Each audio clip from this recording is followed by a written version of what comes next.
Yo, what's up? It's me, Doc. And of course, this is our Reason 7 instructional DVD series. It's on sale now. You're watching previews on YouTube. So look, you can order it. Just click here for the DVDs or here for the download. Now here I've got a bass line. I'll press play. This is an audio clip, right? So before, as you can see, I clicked on this clip in the Kong drum. We get a position and we get a length in the inspector. It's the inspector section right here. I'm going to click on this end part of the bass line, and now we got position, we got length, we got fade in, fade out. We got an audio level based on dB and transposition. Well, we can transpose any audio. This is great. So look, I can go here, let's say, for example, and I want to bring the audio down. It's grabbing here and pulling down. See that? As I do, you can see the audio file here sort of squashed down. It's minimizing, right? So it's showing that, hey, it's giving you this visual representation that I am bringing the audio level down, right? I go back up here to 0. There you go.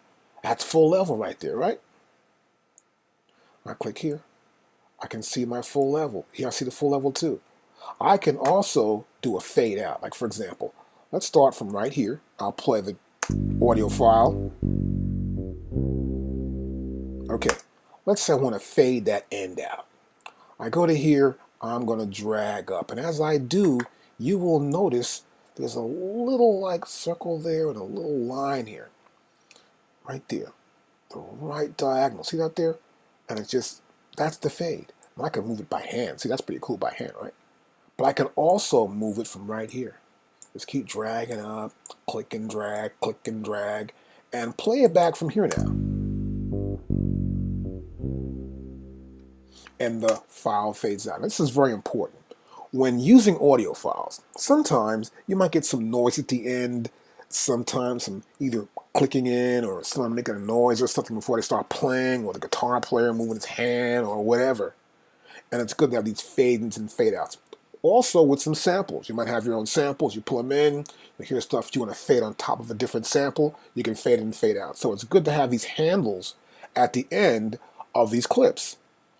And at those handles there, we can see we can apply a fade in or a fade out. Now, let's go back to here. I punch in 0, and now we're back to where we started from with our fade in and fade out. We can also transpose a file. So, for example, I'll start from here. I'll play it back. Okay, that's one. So I'm going to go here. I'm going to transpose this down a little bit here and play it back now. Oh, you hear that?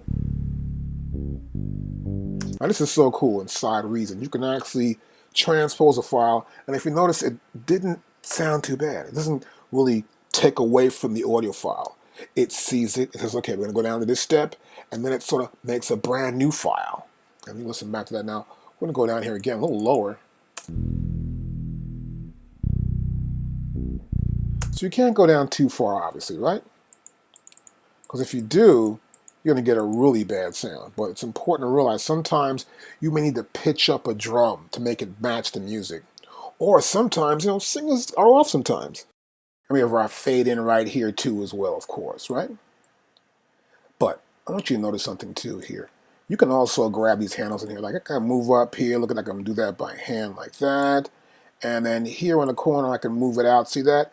And I got these handles. So once you put your cursor there, you put that selector there, once you get in that area, the selector turns into that double arrow tool. And once you get in the middle, it's the up and down arrow tool. So one's a left and right, one's an up and down tool.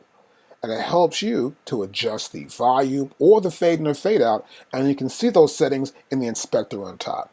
I want to talk about one more thing here. Here at the end of this, so for example, this clip here is at the 4th beat here.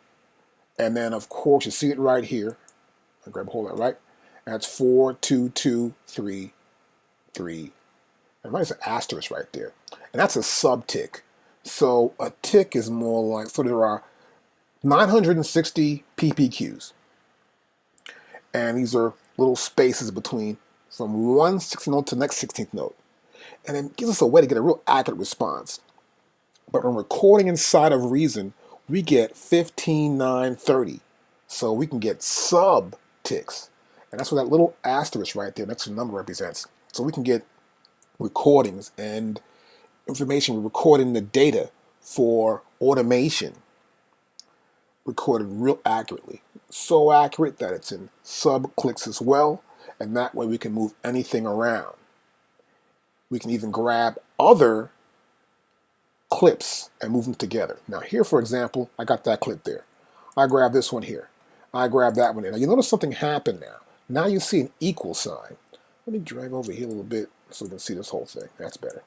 And now you'll see an equal sign between position and length, between fade in, and then we have one here, fade out, level, and transposition. So here we have this equal. This means that if I grab one of these clips, they're all going to move together. Now what I did to get here was just simply I just clicked on one, I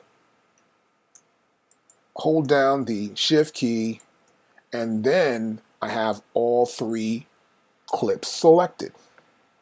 Now if I take them and drag them, let's turn off the snap, I just move them a little bit and they all move together. See that? They all move together. And it's making sure they're equal to each other, that no matter what, they will maintain the equidistant length between each one of them, so that they're always going to be together at the same point from start to end. Otherwise, if I just grab one, that one moves by itself. I don't want that. So in case you're trying to just keep everything together, you say, well, I'm going to keep all these clips together and keep them accurate and where they should be and move them as one big piece. That's how you do it. And you can see that information in your inspector once you select your clips.